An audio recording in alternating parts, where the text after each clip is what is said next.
से कुम्हार है, चाक है, मिट्टी है, फिर घड़ा बना। लेकिन उस समय था क्या कुछ और।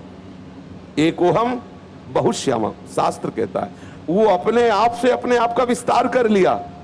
वासना वासुदेवस्य है, ये वासना वासुदेव की ही है। क्या एकोहम बहुश्यामा। अब वो बहुश्यामा में आ गया, बहुश्यामा में आकर के वो एकोहम को भूल गया, अब फंस गया।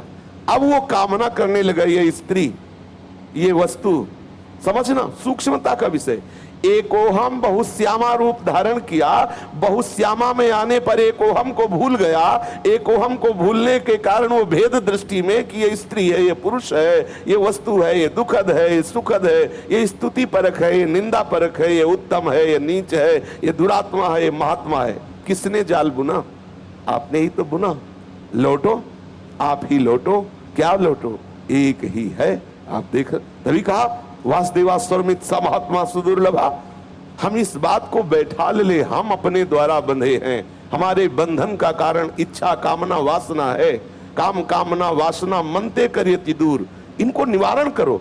अब हमारे इतने दयालु प्रभु हैं, अब दूसरी भाषा में बोल रहे हैं कि उन्होंने बहुत से खिलौने रूप धारण कर लिए। अब हम उन खिलौनों में खेल रहे हैं, प्रभु ही दूसरा नहीं, पर ये हम जान नहीं पा रहे। अब वो खिलौने जो हैं ऐसे परिवर्तनशील हैं, क्यों स्थायी है नहीं। परिवर्तनशील खिलौनों का रूप धारण कर लिया और उन खिलौनों में हम खेल करके महासुख प्राप्त करना चाहते हैं, इसीलिए हम असंतुष्ट हैं।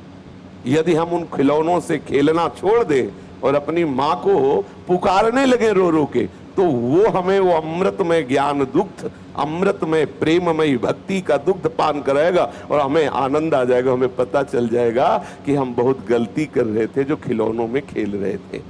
प्रभु ने नहीं फंसाया। आप अलग होके जो कह रहे हैं भगवान ने फंसा दिया, यही तुम्हारी गलती है। सच्ची मानो, समुद्र और तरंग में कोई फर्क नहीं है। जब गीध शरीर छोड़ते हैं भगवान श्री राम की लीला में, तो जानते हो उसी समय कौन सा रूप प्राप्त होता है? गीध देह तजी धरि हरि रूपा। कहां जा रहे हैं? हरि के धाम में जा रहे हैं। हरि स्वरूप होकर हरि के, तो हरि स्वरूप बने थोड़ी। सब चराचर जीव हरि रूप है, वो अपने स्वरूप को भूल गया है। उस स्वरूप से तुम चाहे सखा बनो, सखी बनो, गोपी बनो, गोपा बनो, जो भाव चाहो। आज भाव की एक महापुरुष का पुत्र, भगवान ऋषभ देव के पुत्र भरत जी ने भावना में हिरन बैठा लिया, अगला जन्म हिरन का हुआ। बोलो क्या हिरन थे क्या वो? फिर भावना सुधारी तो ब्रह्म स्वरूप जड़ भरत के रूप में प्रकट हो। भाई ये खेल आपकी गलती से है। आप अभी स्वीकार कर लो, मैं शरीर नहीं हूं, मैं इंद्रिया नहीं हूं, मैं बुद्धि नहीं हूं, मैं भगवान का चिदानंद अंश हूं। जीवन मुक्त हो गए। पर यह स्वीकृति बराबर बनी रहनी चाहिए।